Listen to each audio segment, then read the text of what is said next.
Што кафе пиеш, Бени? Како го почнуваш денот? Па не знам, вајде како и секој нормален човек. Прво се будам. Нормално.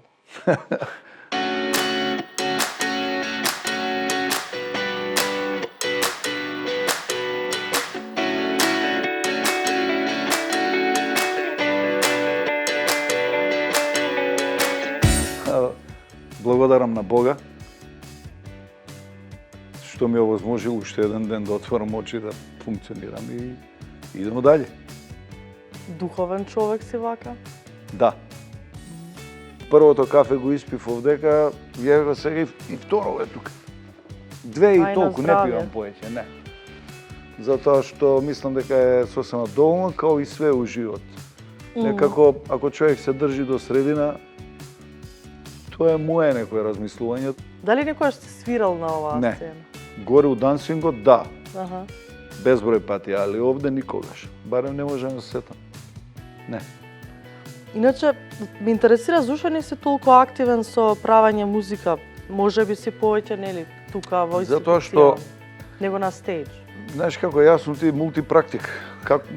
Како захтеваат околностите, значи, ако треба да сум у канцеларија, сум у канцеларија, што ми е изминативе 2 години примарна врска.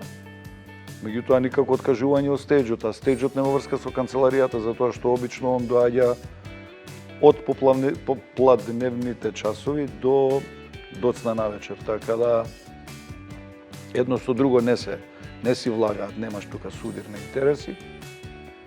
Не го користам стејџот по ниједен основ и никако МКЦ зарад собствена музичка промоција. И не создавам нова музика затоа што имам доволно музика у глава, имам доволно идеи. Што ако еден ден направиш некоја песна со твојот син, бидејќи го гледаме дека има многу добра гитара, и долга коса и е многу фраер. Па, ти благодарам Колку на години комплиментот. Он е, ако ме прашаш за гитаристот, за Бен. Да. Джуниор, вајде. Он е, да, джуниор. Он има 12 години, а големиот е 14, Мик. Малиот е жесток гитариста, можем да кажем од 7 од 8 години веќе навлечен на свирење гитари, изузетно талентиран, не затоа што ми е син, ако не го бива, онда не го бива, може да ти е близнак, знаеш. А поголемиот син што прави? Он е кошаркаш.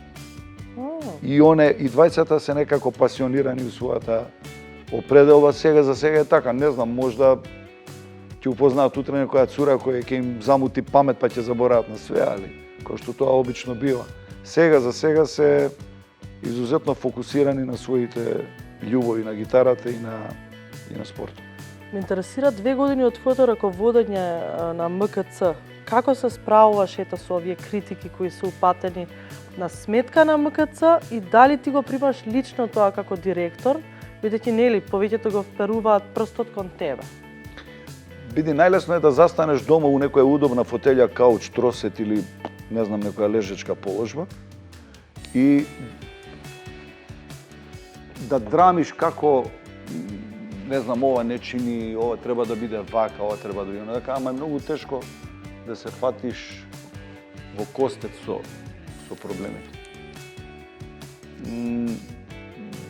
Не ме погодува затоа што знам дека сум на права линија, дека сум на исправен пат, дека сум крајно, максимално коректен и честен и према МКЦ, и према публиката, и према љубителите и на музиката, и на младите, и на овај... Уште еднаш може го спомниш. Љубовта на младите кон МКЦ и така натаму.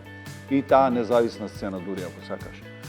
Апсолутно сум поддржуваш за тоа што истите тие чекори некогаш и јас сум ги поминал, сум ги проводел. Така да, ако некого не му се свија мојата прокелјава фризура, ја, знаеш, не можам тука да реагирам. Само знам дека она што ја го работам е максимално исправно и тука и Бог и суд ми се сведоци. Пред неколку дена видов статус од фестивалот Земјотрес. Што се случува? Организаторите рекоа дека Земјотрес ќе се врати во Скопје, кога и МКЦ со посетителите ќе се врати во Скопје. Земјотрес е фестивал кој што 24-та година, само што стапив на должност директор на Мајински културен центар, на 24 јануар 24-та, на папир го наследив и апсолутно тогаш, сега веќе за жал покојни Мирко Попов, повара да се видиме, се видовме, ме праша што мислам за земјотрес, му реков дека апсолутно треба да се одржи.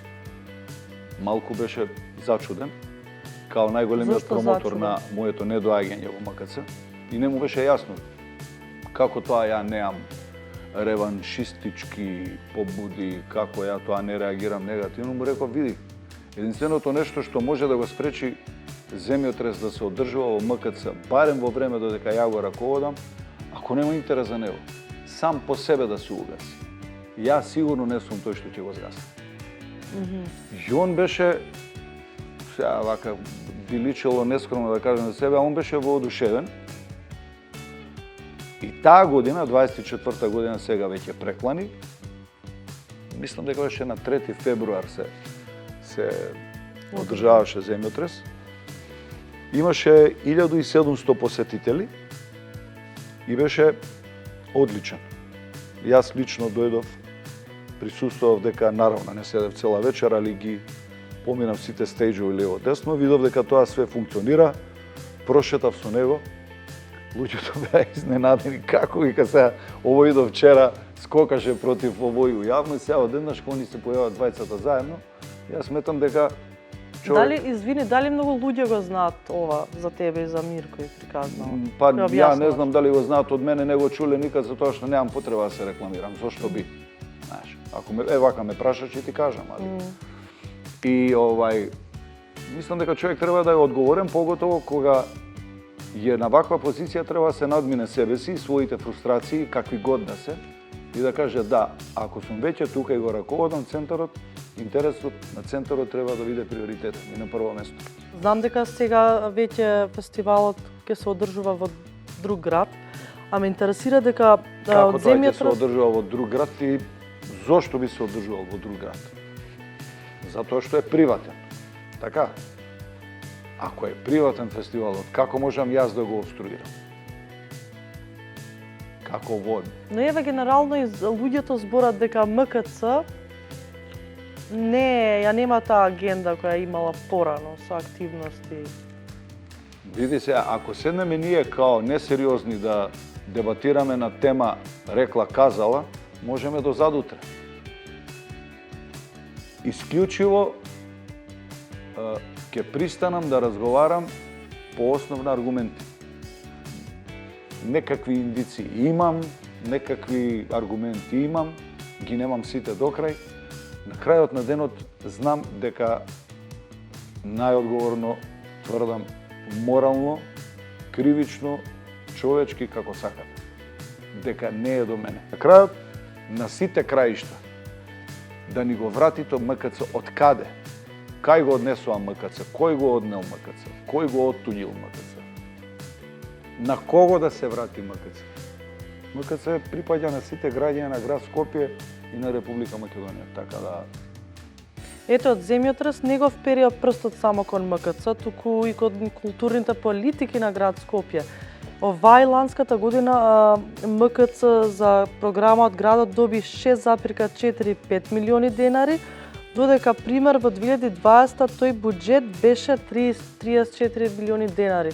Како се одразува овој пат врз работата и настаните во МКЦ? Секако дека се одразува негативно врз настаните, врз инвестирање во програма. Меѓутоа, со оглед на... Сега, ја не се ставам во улога на портпарол на град Скопје.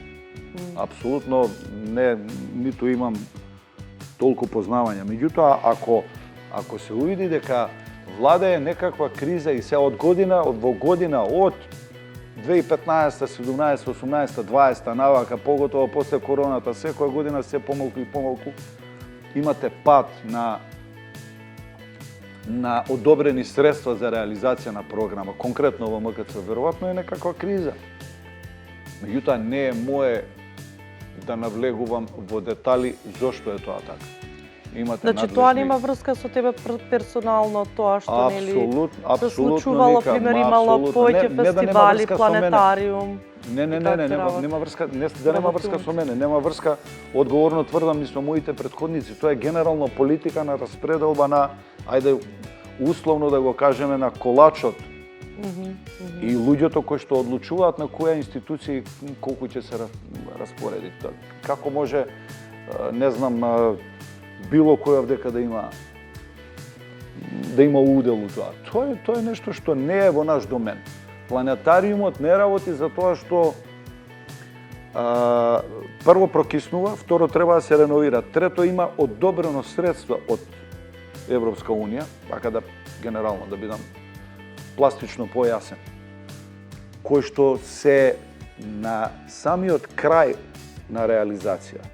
Треба да се реновира планетариумот и тоа е дури она детското каче горе, кој што во иста линија со планетариумот, да се донесе нова машина, има одобрено и изработено проект за реновирање на планетариум и тоа е нешто што е во моментот во процедура. Ги гледам и луѓето кои се во состав на новата градска управа имаат и желба и фокус и можност, ама не иде тоа, знаеш, за саат време да завршиме се. Тоа е процес кој што ќе трае во наредниве сигурно и чич да не е 2 до 3 години. Не е тајна дека МКЦ во долгови, така барем јавно се збори. Колку се моментално Кажете ми која институција не е во долгови? Да е само МКЦ, али пошто им е најлесно да удараат по МКЦ, пошто Бени е раководител, окей. Колку се моментално и како би можеле тие да се пополнат? Па не знам, више еден голем дел си собра извршителите и секако дека долгот е намален, оној претходниот што сум го наследил, ама додека во моето послување се генерираат нови долгови, затоа што на конто на старите имало повеќе порано или сега има повеќе? Дали имало повеќе долгови порано или сега има повеќе? Апсолутно, јас сум наследил 13 милиона. Денара. Не, еура се, знаеш, тоа е голема цифра. Без малку 13 милиона, да. Направи бум на социјални мрежи присуството на Аца Лукас во МКЦ и знам дека се отвори дебата дека поради незавидната финансиска состојба МКЦ станал простор за изнајмување, а не културен центар. Што мислиш ти за тоа? А што е филхармонија, а што е театар комедија, а што е македонска опера и балет? Сите културни институции во време кога не нарушуваш никаква програма, го издаваш простора за да може да инкасираш некаков профит, за да може да сервисираш долгови. Случајно или намерно, тоа е одлука на раководството на Хајп телевизија, да Аца Лукас биде председател на жири. И тука, и во Србија, и не знам каде. Не, муабетот ми беше... И сега како тоа доаѓа, тоа ни го бараат просторот, што да им кажем, кој е председател на жири Аца Лукас? Прво, немам појма дека е Аца Лукас. Дента кога се деси, кога го видов човекот. Второ, најодговорно тврдам и да знаев дека е Аца Лукас председател на жири, повторно ќе го издаде просторот, затоа што прво е апсолутно нехумано да ги условуваш луѓето со нечие присуство кој само за тоа што он е некаков пејач на музика која што мене не ми се допаѓа. Лесно е да седиш дому у некоја удобна фотелја и да куцкаш и да плюкаш по све што ти смета. И така да си олеснуваш себе си дека си нешто битен. МКЦ се сака не со обструкција, со оцрнување и со... Знаеш, во МКЦ треба да вложиш од енергија, од љубов, од музика. МКЦ имате најмалку по 3 настани. Дали тоа некој го гледа или не, ја немам потреба да се рекламирам. Луѓето што гравитираат околу МКЦ знаат каква е состојбата, дека оние што се злонамерни имаат, не знаат да се обуздаат со прсти при куцање и олајавање лево десно, тоа е одраз на нашиот примитивизам. Верувам исклучиво во добра енергија, во добри, паметни, племенити луѓе кои што сакаат да создадат нешто, а планови, не правам планови, сакам нешто ново да снимам, да ти кажам, нешто ми е. Иако кажав дека не сум нешто особено мотивиран, сакам да снимам нешто ново, свирките се тука, МКЦ тука никаде не оди, припаѓа на младите и понатаму, бил тука бен или не. Така да, планови нема, ама со добра мисла и добра енергија се надевам дека оваа добра вибрација луѓето ја примаат. Боже мој, можда некој нема капацитет да ја види.